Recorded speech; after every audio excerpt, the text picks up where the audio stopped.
Amen. Amen. Josué chapitre 1er, Yoshua sura yake ya kwanza verset 1 jusqu'au verset 9. mstari wa kwanza mpaka sura yake ya kenda. Nous lisons le livre de Josué, chapitre 1er. Nous commençons au premier verset. Nous allons nous arrêter au 9e verset. La Bible dit ceci.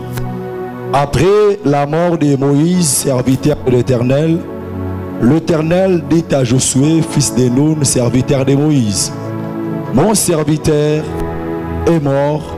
Maintenant, lève-toi, passe ces Jourdains, toi et tous ces peuples, pour entrer dans le pays que je donne aux enfants d'Israël.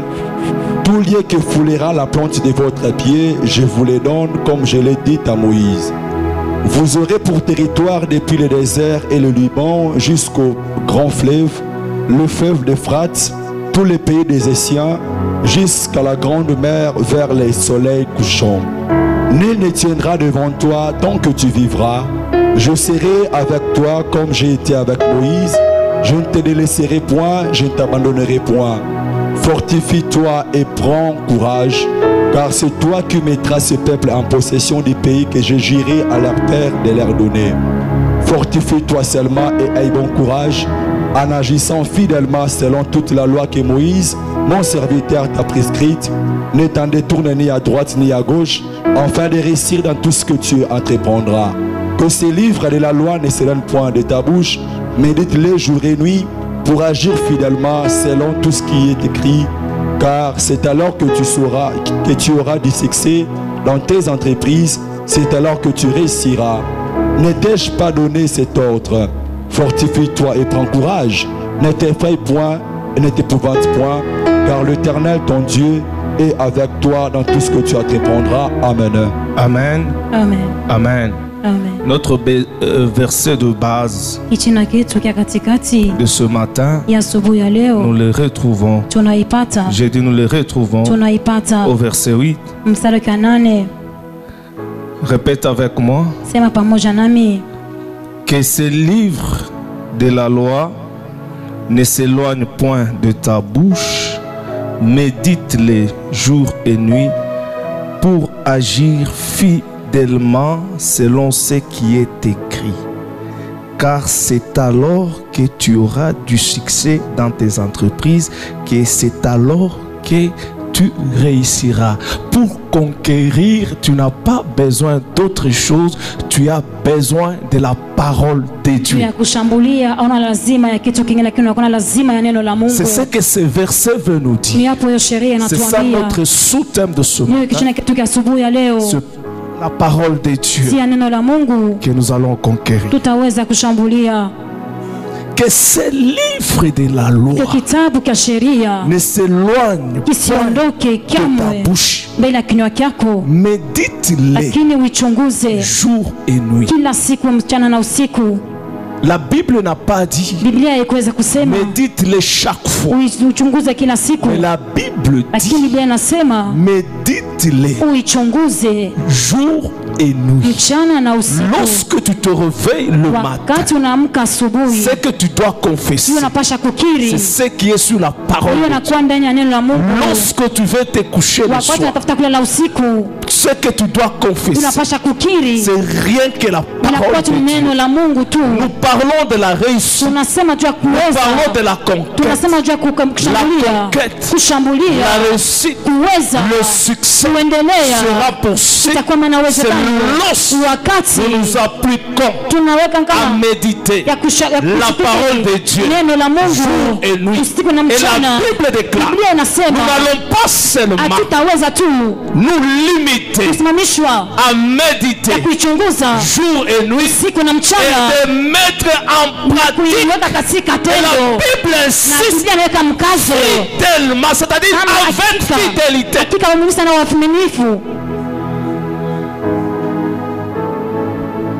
Jean chapitre 1er. Aujourd'hui je serai très pratique. Jean chapitre 1er, on nous lit le verset 14. Nous lisons le livre de Jean, chapitre 1er, le 14e verset. J'ai beaucoup aimé ce verset. J'aimerais que cette année, tu Tu peux tout oublier. Mais n'oublie pas ce verset. Je peux le lire. La Bible déclare. Et la parole a été faite chair et elle a habité parmi nous, pleine de grâce et de vérité. Oh. La fois passée, j'avais parlé de la réalité de la vérité. La réalité, c'est le combat que tu vois. Mais la vérité, c'est la victoire que Dieu nous donne en Jésus-Christ. Alors la Bible dit, et la parole a été faite chair. Et il a habité parmi nous, plein de grâce et de vérité. Et nous avons contemplé sa gloire. Une gloire comme la gloire du Fils unique venu du Père. Est-ce que tu peux acclamer très bien le roi des rois et le Seigneur des seigneurs? Amen. Amen. Que Dieu vous bénisse. Nous sommes en train de parler cette année sur la conquête. Et ce matin, je suis venu te dire, tu ne peux pas conquérir sans mettre en pratique la parole de Dieu. Dieu est esprit. Dieu est esprit. Et pour le toucher, pour le voir, nous le retrouvons dans sa parole. Alors pour réussir, nous avons besoin de la parole de Dieu. Dans le texte de Josué, nous savons tous que Josué est un guerrier. Josué, il a été appelé par Dieu après la mort de Moïse. Et la Bible dit, Josué, fils de nous, il était serviteur de Moïse. Je suis venu te dire encore, te rappeler ce matin, avant d'être appelé par Dieu, tu dois d'abord être serviteur.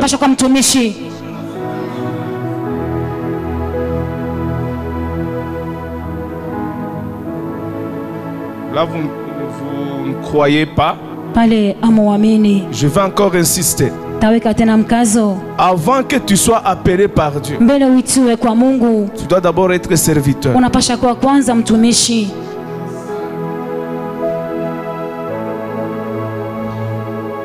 Avant que Dieu puisse te confier une mission, tu dois d'abord apprendre à servir. Et la Bible déclare, Josué, fils de nous, il était serviteur de Moïse. C'est après la mort de Moïse que Dieu a vu Josué. Lorsque Moïse était là, mais Dieu voyait Josué aux côtés de Moïse. Si tu veux que Dieu puisse t'utiliser, il faut qu'il te voie aux côtés de ton pasteur. Amen. C'est la vérité, c'est ce que la Bible dit. Dieu est allé vers Josué après la mort de Moïse. Donc lorsque tu es aux côtés de ton berger, tu ne peux pas avoir une autre vision en dehors du berger. C'est ce que la Bible dit. Tu ne peux pas avoir d'autres missions en dehors de la mission que Dieu a confiée à son serviteur. Et tu n'auras pas aussi d'autres plans que le plan que Dieu a donné à Goshen. Je vous ai dit qu'aujourd'hui je serai trop pratique pour que nous puissions comprendre. Et lorsque nous allons comprendre, c'est facile d'entrer et de conquérir. L'Éternel Dieu dit à Josué, serviteur de Moïse, fils de nous. Moïse, mon serviteur, est mort. Lève-toi. C'est toi maintenant. tu vas faire entrer ce peuple. Josué n'a fait que la continuité de la mission que Dieu a donnée à Moïse. Lorsque Dieu a vu Josué, Dieu ne lui avait pas donné une autre mission que celle qui a donné à Moïse. Et en semaine, je vous ai dit, les enfants fidèles, ce ceux-là qui pérennisent la mission de leur père.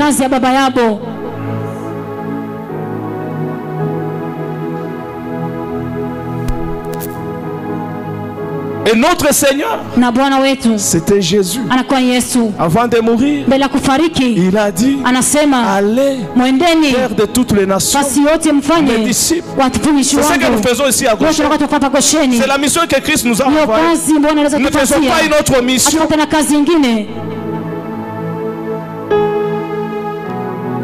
Les enfants véritables de Dieu, c'est ceux-là qui font la volonté de Dieu.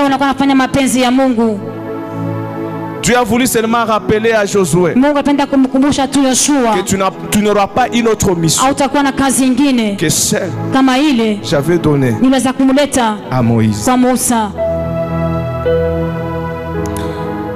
Il a aussi rappelé à Josué par rapport au territoire que les enfants d'Israël devaient régner. Ça, c'est ce que vous devez retenir. Tu n'es pas capable à régner partout. Tu n'es pas capable à dominer partout. Et tu n'es pas capable aussi à implorer la grâce de Dieu. Lorsque Dieu appelle un homme, il lui donne son espace. Là où il doit régner, là où il doit dominer. C'est pourquoi je parle aux sorciers et aux occultistes qui sont ce matin enseignés. Je vais seulement leur dire, Goshen n'est pas leur territoire. Goshen, c'est notre territoire où nous sommes appelés à régner, où nous sommes appelés à dominer, où nous sommes appelés à changer de vie. C'est la raison pour laquelle il faut voir de personnes qui étaient possédées à la maison. Lorsqu'ils entrent ici, ils sont délivrés. Il y a d'autres personnes qui étaient liées, et lorsqu'ils entrent ici, ils sont déliés. Pourquoi? Parce que Goshen, c'est notre territoire. Personne d'autre ne peut jamais qu'il soit sorcier, qu'il soit occultiste. Je le déclare devant vous et je le confesse ce matin. Aucun sorcier ne viendra dominer ici, ne viendra régner ici, ne viendra envoûter ici. Parce que Goshen, c'est notre espace. Goshen, c'est notre endroit. Et la Bible déclare tout lié, tout les rats. La main de ton pied, je te donne en possession. C'est pourquoi le diable avait les difficultés d'entrer dans le jardin d'Éden. Pour atteindre l'homme, il était obligé de se déguiser. Parce que le jardin appartenait à l'homme. Et le diable ne pouvait pas entrer. Il est dans le Seigneur. Si tu es enfant de Dieu, si tu es enfant de Dieu véritable, le diable ne peut pas entrer dans ta vie. Il entrera dans ta vie lorsqu'il va se déguiser. C'est pour cela qu'il faut faire attention aux gens qui vous visitent. Même vous les serviteurs de Dieu. Lorsque vous entrez dans la maison de quelqu'un, avant de prier, il faut toujours demander l'autorisation. Parce que là-bas ce n'est pas ton territoire. Il faut toujours demander l'autorisation. Si tu commences à prier, les esprits qui contrôlent cette maison, les esprits qui contrôlent cet endroit, vont commencer à t'attaquer. Parce que tu es entré dans leur territoire. Maintenant, si le responsable de la maison t'autorise, là où tu vas le faire avec l'autorisation, c'est la raison pour laquelle si tu veux entrer en Zambie, on demande l'autorisation. Même les enfants d'Israël, pour quitter l'Égypte, Dieu était fort, il était puissant, il était capable de neutraliser Pharaon. Mais Dieu a demandé à Moïse d'aller voir Pharaon, pour que Pharaon autorise.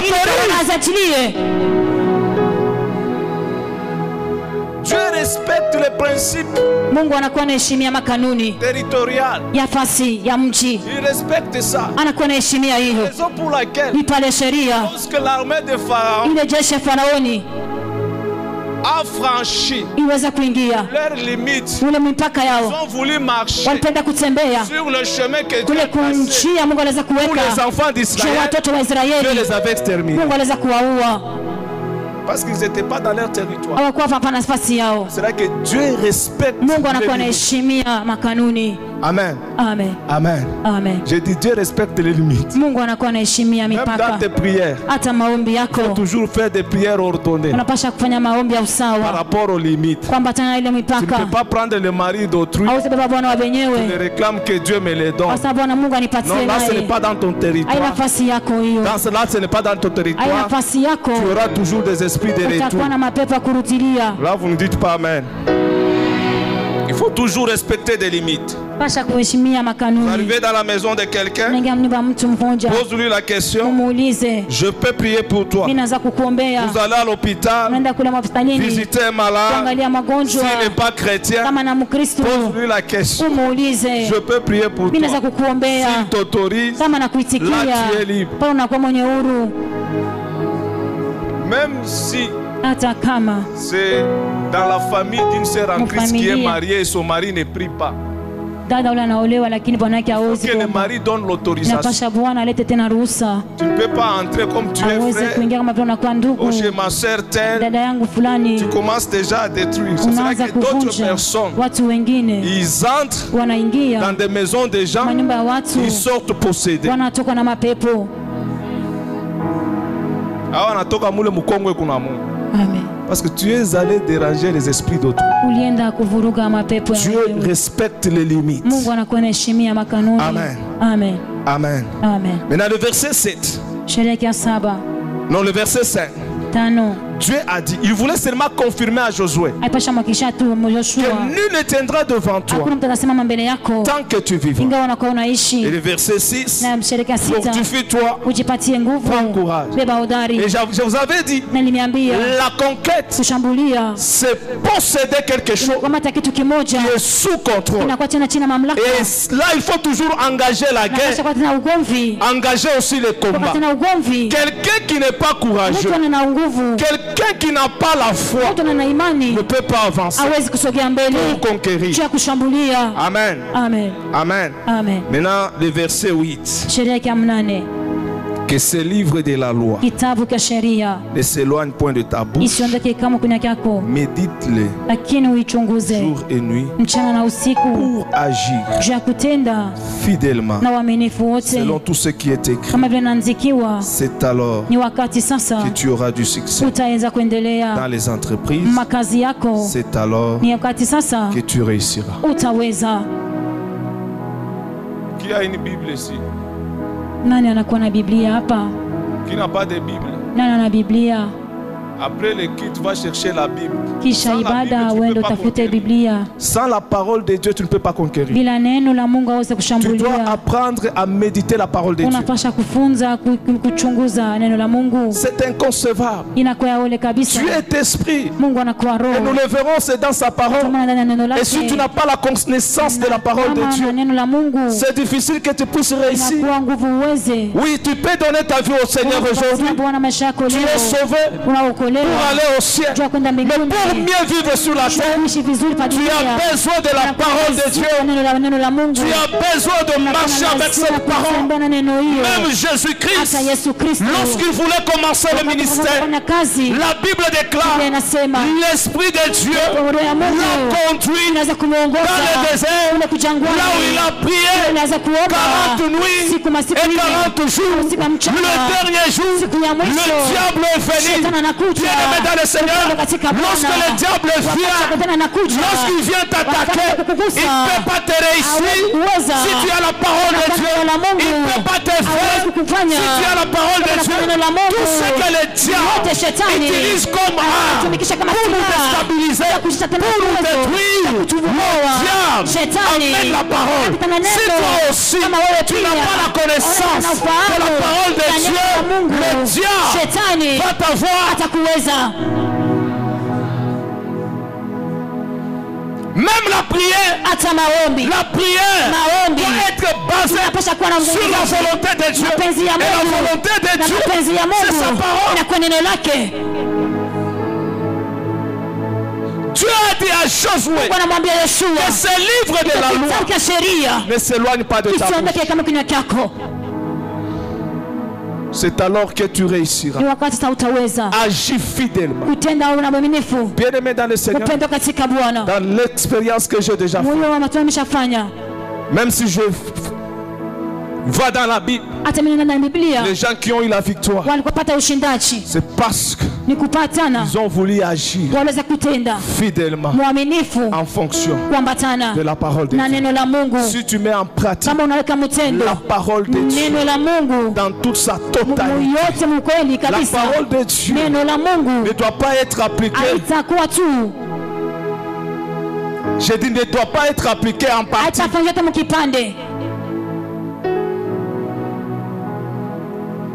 La parole de Dieu doit être appliquée dans sa totalité.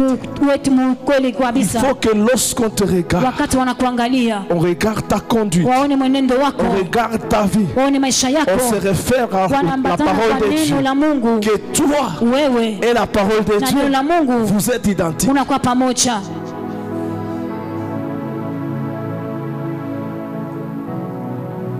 Lorsque tu ouvres la bouche pour parler, il faut que ce que tu parles soit conforme à la parole de Dieu.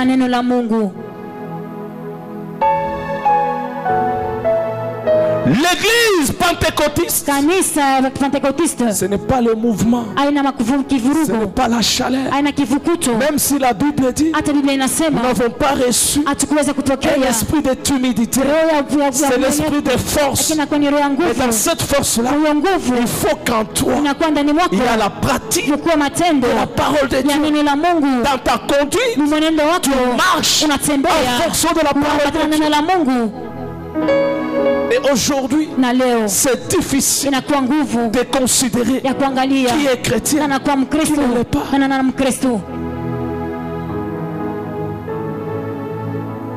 C'est difficile de faire la différence qui est chrétien et qui n'est pas chrétien. Nous ne sommes pas des chrétiens lorsque nous venons chaque dimanche à l'église. Nous ne sommes pas des chrétiens lorsque nous chantons, lorsque nous adorons. Mais ce qui fera de nous des chrétiens, ce n'est pas par notre façon de marcher, mais ce qui fera de nous des chrétiens, c'est notre caractère. Et lorsque notre caractère va répondre aux exigences de la parole de Dieu, je me rappelle même le mot chrétien a été utilisé pour la première fois aux disciples d'Antioche. Leur caractère, leur conduite, leur vie, leur ce que Christ les enseignait. C'est pour cela que les gens ont dit ce sont des chrétiens, ils ressemblent à Christ. J'ai dit la vie chrétienne, ce n'est pas un mouvement. J'ai dit ce n'est pas un mouvement. Il y a eu des réformes dans ce monde. Mais toutes ces réformes n'ont pas su changer le cœur de l'homme. L'église catholique s'est transformée en l'église orthodoxe.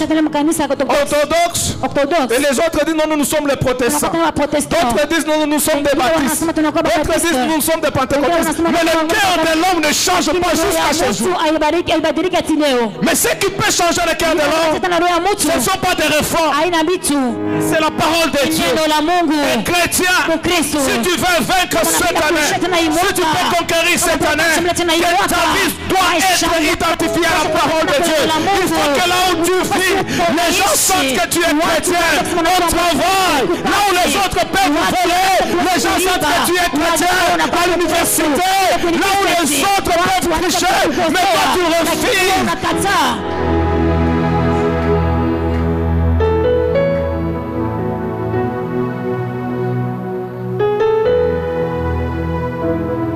Il y a même ceux-là qui sont à l'université. Lui-même sait qu'il est entré dans des circuits. Et à la fin, on dit tu as satisfait. Tu viens à l'église. Gloire à Dieu. J'ai satisfait. Le Dieu des Goshen, il est puissant. Mais toi-même, tu sais le circuit par lequel tu es passé. Ma soeur, mon frère, papa, maman, nous ne pouvons pas aider Dieu dans tout ce que nous faisons. J'ai dit nous ne pouvons pas aider Dieu. Marchons dans la parole de Dieu. Il faut que là où tu es, il faut que là où tu vis, que les gens sentent que cet homme, il reflète la parole de Dieu. Parce que la parole de Dieu est un miroir.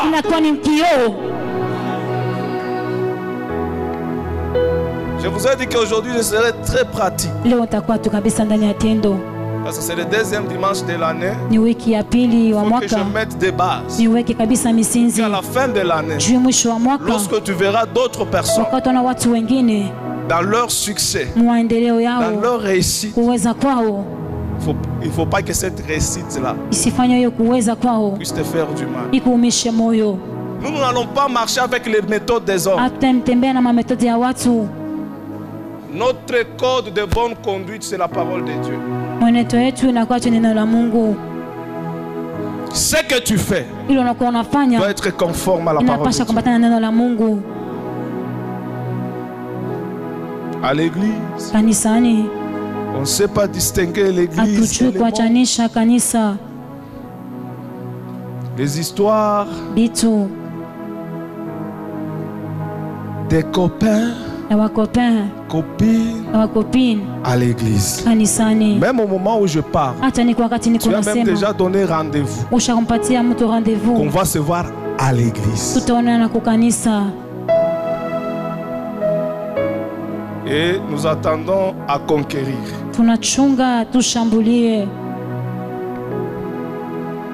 Je vous dis que Dieu ne peut pas agir pour nous satisfaire en dehors de sa parole et en dehors de ses principes. Si tu veux vivre la main de Dieu, applique fidèlement la parole de Dieu. Dieu travaille avec des gens. Dieu élève les personnes qui doivent défendre sa parole. Mais Shadrach, Abdenego, dans la fournaise, même le feu ne les avait pas touchés. N'avait pas touché même leurs cheveux. Pourquoi? Ils ont obéi la parole de Dieu. Les choses de Dieu ne sont pas compliquées. Les choses de Dieu sont simples. Lorsque nous mettons en pratique la parole de Dieu. Aujourd'hui, vous n'allez pas sceller. Parce que j'aimerais toucher à vos cœurs.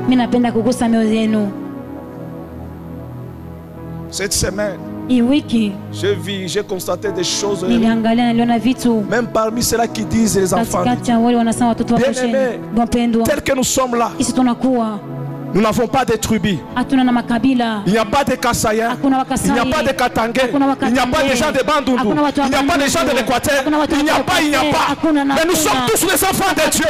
Lorsque Dieu créait l'homme, il créait l'homme à son image.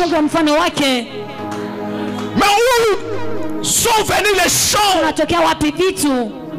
que nous parlons à cause des intérêts des hommes? Nous commençons à nous diviser. Pourquoi? Pour chercher quoi?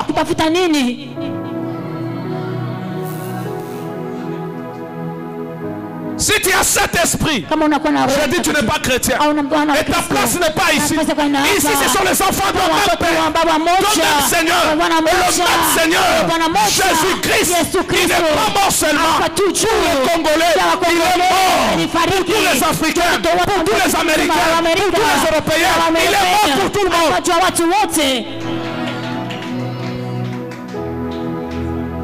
Ne te laisse pas influencer. Ne perds pas tes valeurs chrétiennes. C'est à des moments comme celui-ci que nous les chrétiens, nous devons nous lever pour dire que nous sommes les enfants de Dieu. Et amener même d'autres personnes à s'aimer. Cette semaine, j'ai vu ce qui était caché dans le cœur des hommes. Commence à se révéler. D'autres personnes qui se saluaient même 3 ans et 3 jours avant la publication, ils ne se saluent pas parce que c'est l'autre qui est passé. Bien aimé, nous sommes des chrétiens et l'Église doit parler de ces choses. L'Église doit parler de ces choses et l'Église doit dénoncer de ces choses. Tu ne peux pas prêcher Dieu si tu es là en train d'entretenir le tribalisme, la division, le régionalisme.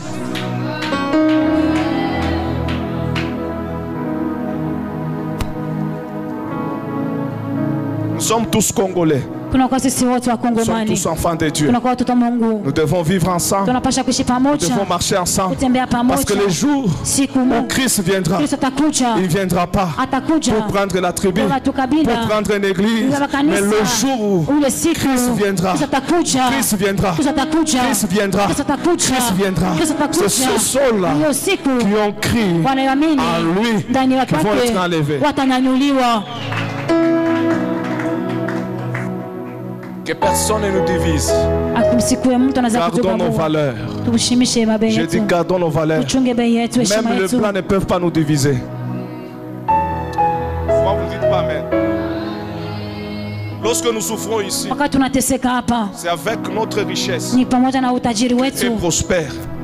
Et pourquoi vous êtes calme? Ce que je vous dis, c'est la vérité. Et nous commençons à nous entretuer ici à cause de leur bonheur. Nous devons refuser ces choses. Nous avons un Dieu. C'est celui qui nous prend en charge dans des moments difficiles. Lorsque l'année commence, tu ne sais pas comment payer le minéral de tes enfants. Tu souffres seul, tu travailles seul. Mais quelqu'un vient te dire que celui-là n'est pas ton frère, tu acceptes.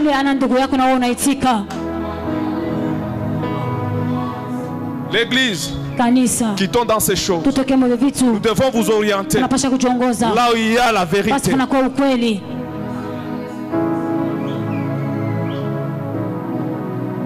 Celui qui est à côté de toi, même s'il n'est pas de ta tribu, c'est ton frère. Tu ne peux pas les tuer parce que quelqu'un a parlé.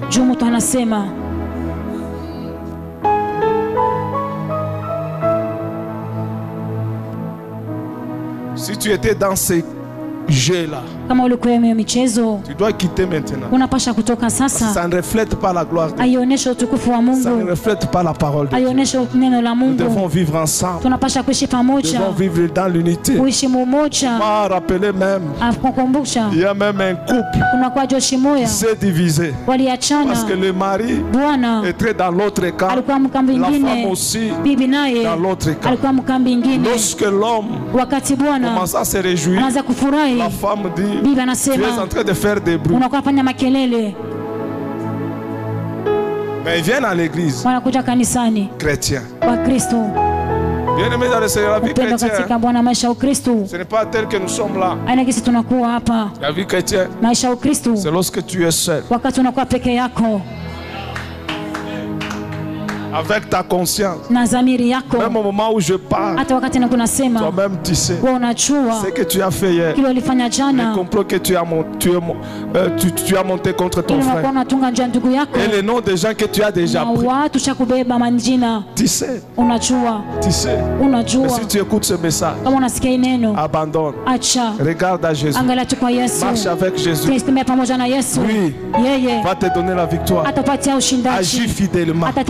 C'est alors que tu réussiras. Pour réussir, il y a une condition, d'agir fidèlement selon tout ce qu'il nous a prescrit.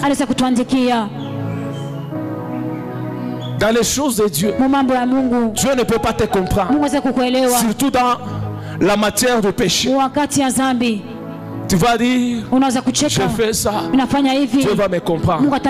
Dieu ne peut pas te comprendre. Dieu ne peut pas te comprendre. Dieu ne peut pas te comprendre. Je dis, Dieu ne peut pas te comprendre lorsque tu vis dans le péché.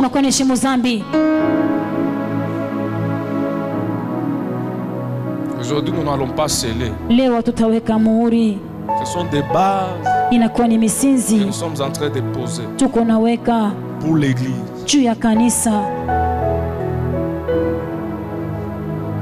Amen. agir fidèlement. Itatenda na uaminifu. Mais pour agir fidèlement, selon ce que Dieu nous a prescrit, nous ne pouvons pas le faire par nous-mêmes. C'est le verset de Jean 14, Jean chapitre 1er, verset 14. La Bible déclare: la parole s'est fait chair, elle a habité au milieu de nous, pleine de grâce. La grâce, c'est la capacité que Dieu accorde à quelqu'un de faire des choses qu'il ne pouvait pas faire avant par ses efforts. Si avant tu ne pouvais pas quitter le péché, mais avec la grâce de Dieu tu peux quitter le péché. Si avant tu ne pouvais pas faire des exploits pour abandonner les mal, avec la grâce de Dieu ce matin Dieu va te faire cette grâce-là. Tu peux abandonner le péché, tu peux abandonner l'impudicité, tu peux abandonner l'adultère, tu peux abandonner la fornication, tu peux abandonner le mensonge. Parce que cette parole pleine de grâce habite au milieu de nous, marche avec nous. Là où il y a le péché, la grâce te donne le pouvoir, te donne la capacité de ne pas pécher. Tu te retrouves en train de pécher parce que tu comptais sur tes efforts. Tu voulais te faire justice toi-même. Mais là où il y a la grâce, c'est la grâce qui nous justifie.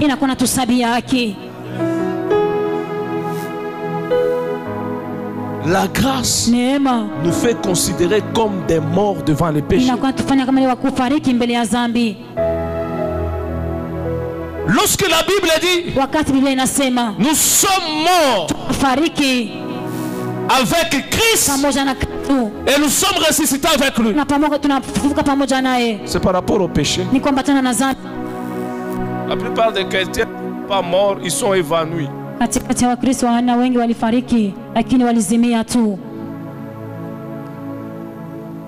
Nous allons voir maintenant pendant le moment de crise pour voir qui est chrétien, qui n'est pas chrétien.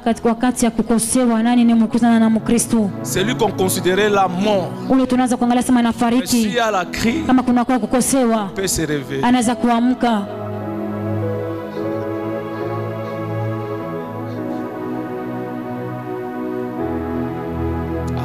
À crise, non, non, non, non. Toi, tu es déjà mort au péché.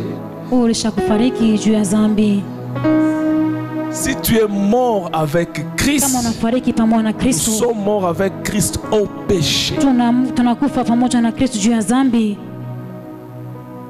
Papa Jean-Baptiste nous a toujours donné l'exemple d'un cadavre qui était ivrogne.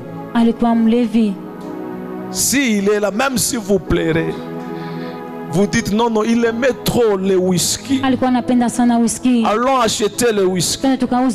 Peut-être qu'il peut se réveiller. Vous pouvez amener même tout un casier. Vous pouvez même verser sur lui. Comme il est déjà mort, il ne peut pas se réveiller pour prendre le whisky. C'est la même chose avec un chrétien. Même s'il était impudent, les femmes peuvent défiler comme ça. Mais comme il est déjà mort à l'impudicité, il ne peut pas toucher. Mais d'autres sont évanouis. Comme il n'a pas l'argent là, il est là bien. Frère en Christ. Frère en Christ. Mais il est ça, toi. Vous savez que un vrai chrétien, il ne faut pas le voir lorsqu'il n'a rien. Tout ça, ce sont des gens qui sont déjà évanouis. Lorsque tu n'as rien, tu es évanoui. Est-ce que tu peux acclamer d'abord?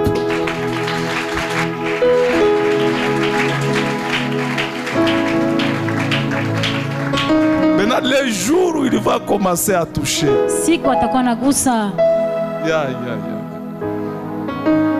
Nakumisa mutamona. L'église, vous ne le verrez plus.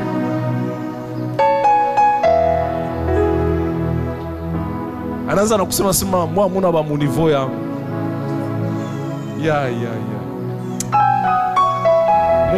Je connais. Parce que cette parole, elle est pleine de grâce que toi-même, tu ne sauras pas. Combien de fois tu as déjà pris la décision de laisser telle ou telle chose, mais tu te retrouves toujours dans cette situation. Je te dis ce matin, et pour la grâce de Dieu, c'est cette grâce-là qui va te quitter même les tribalistes.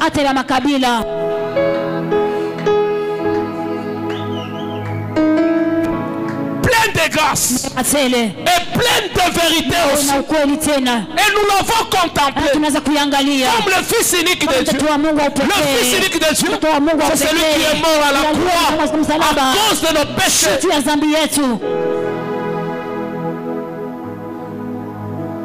Si tu contemples la parole par rapport à Jésus, tu auras la victoire. Parce que lui-même, il a vaincu. Si tu compares la parole avec les échecs des autres, tu ne vas pas réussir.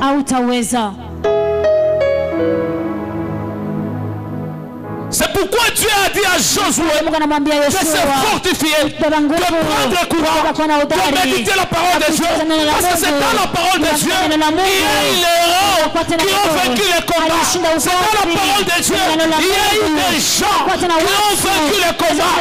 Toi aussi, pour conquérir, tu n'as pas besoin d'écouter, de marcher avec ce que le monde te dit, ce que le monde te montre.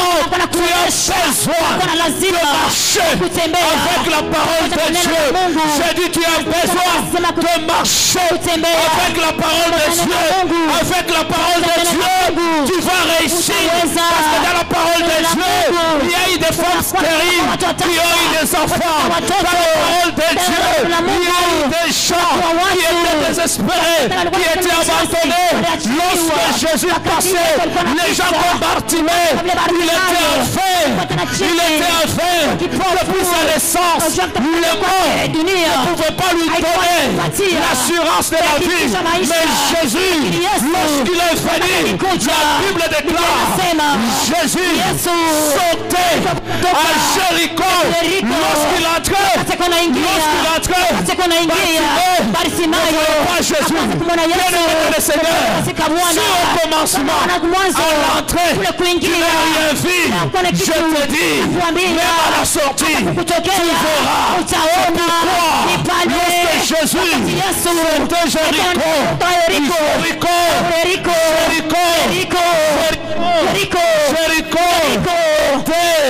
stratégiquement pour la vie de Bartimée, la Bible dit, lorsque Jésus sortait, il était passé, il était avec ses disciples, il avait la foule. Bartimée était dans le programme de Dieu. Et celui qui passait, c'est Jésus. Jésus-Christ, la parole de Dieu, plein de grâce, plein de vérité. Et Jésus, lorsqu'il passe, il passe avec la grâce. Il passe avec la grâce. Il passe avec la grâce.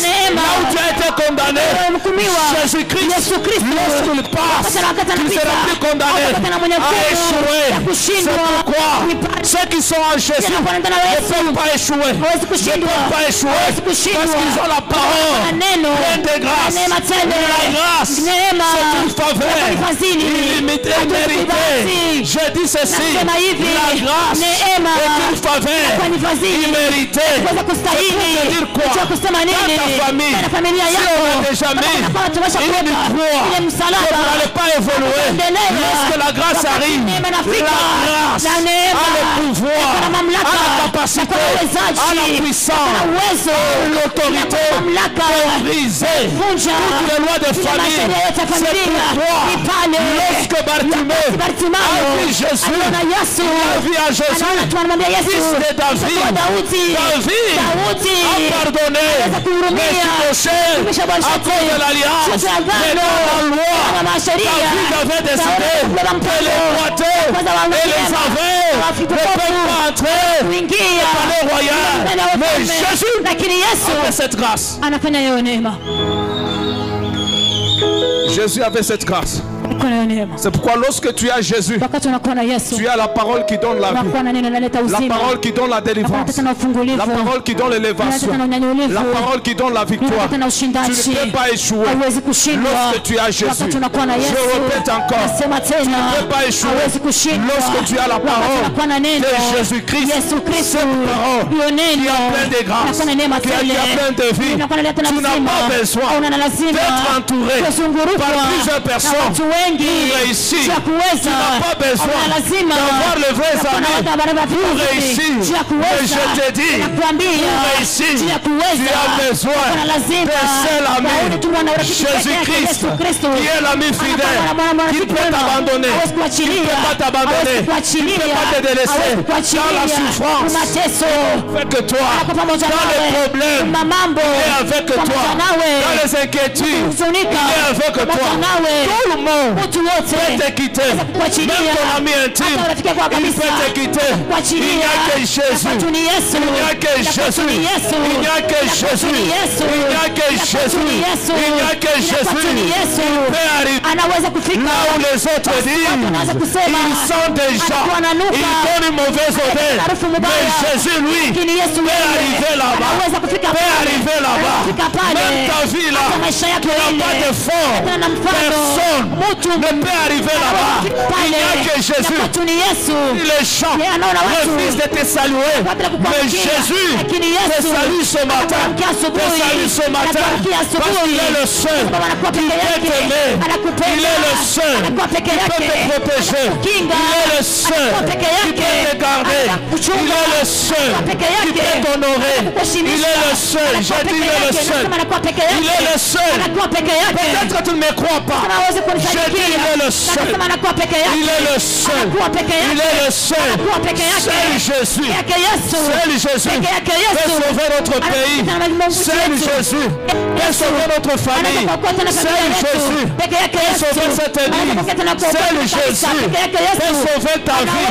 En nom de Jésus, parce que la Bible me dit il n'y a plus de salut en aucun autre nom. Tu peux me donner les noms que tu connais, de ta personnalité, mais ces noms-là ne sont pas à mesure de te sauver, de te libérer, de te délivrer, d'enlever la malédiction. Il n'y a que le nom de Jésus. Il n'y a que le nom de Jésus. Il n'y a que le nom de Jésus. Il n'y a que le nom de Jésus. Et Jésus-Christ, il est lui-même la parole qui s'est fait chair. Cette parole qui peut te donner la victoire. Ce n'est pas les paroles des hommes. Les paroles que tu cherches à écouter. On a dit quoi? Ces paroles-là n'ont pas la vie. Ces paroles-là vont te décourager. Mais l'unique parole qui peut t'encourager, d'affronter Goliath, c'est la parole de Dieu. C'est pourquoi David, lorsqu'il a vu Goliath, il a dit, comment lui, il avait la parole. Il a dit, tout ce qui n'est pas israélite, il est circoncis. Il est circoncis. Il n'a pas Dieu. Celui qui n'a pas Dieu, il n'a pas le pouvoir, il n'a pas la puissance, il n'a pas la force. Moi je vais l'affronter. David a affronté Goliath parce qu'il avait la parole.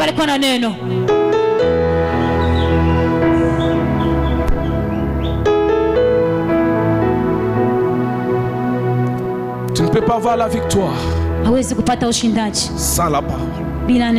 Que ce livre de la loi ne s'éloigne point de ta bouche. Jour et nuit, et agis fidèlement selon ce qu'il est prescrit. C'est alors que tu réussiras. Ma soeur, tu veux réussir. L'unique chose que je te donne ce matin, la parole de Dieu. Pratique la parole de Dieu. Marche avec la parole. Marche avec la parole. Vis la parole. Confesse la parole. Présente la parole. La parole, c'est présenter aussi l'amour. Si tu as la parole, tu vas marcher avec l'amour. Mais si tu n'as pas la parole, tu vas marcher avec la haine. Tu vas marcher avec les injures. Tu vas marcher avec les critiques. Tu vas marcher avec de mauvaises choses. Celui qui a la parole à lui, celui qui a la parole à lui, il marche avec l'amour. C'est pourquoi Jésus a dit, voici le nouveau commandement que je vous donne. Aimez-vous les uns et les autres. Prochaine, l'unique commandement pour conquérir, tu es appelé à aimer ton frère, à aimer ta soeur, à aimer tout le monde. Par l'amour de Dieu, par l'amour d'intérêt, par l'amour qui marche avec les intérêts. Tu dois aimer la personne que tu dois aimer beaucoup. C'est cette personne-là que tu vois là, elle est mauvaise, elle ne t'aime pas. C'est cette personne-là que toi tu dois aimer. C'est ce que la Bible dit. Aimez-vous comme moi. Je vous ai aimé. Le nouveau commandement, la nouvelle parole qui va te donner la victoire. Sois membre de Goshen, peuple de Lubumbashi, peuple du Haut-Katanga, peuple de la République démocratique du Congo. Notre victoire se trouve dans la parole de Dieu. Lorsque nous allons apprendre à nous aimer les uns et les autres, sans tribu, sans tribalisme, sans racisme, sans régionalisme, et lorsque nous marcherons dans cette principe, dans cette pensée, nous réussirons sans fournir beaucoup d'efforts.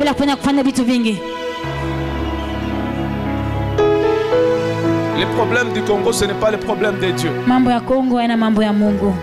le problème de nos dirigeants, c'est le problème de notre cœur. Là, vous pouvez dire ce que vous pouvez dire, mais personne ne pourra me contredire. C'est le problème de notre cœur. Il bouge la tête, c'est pourquoi.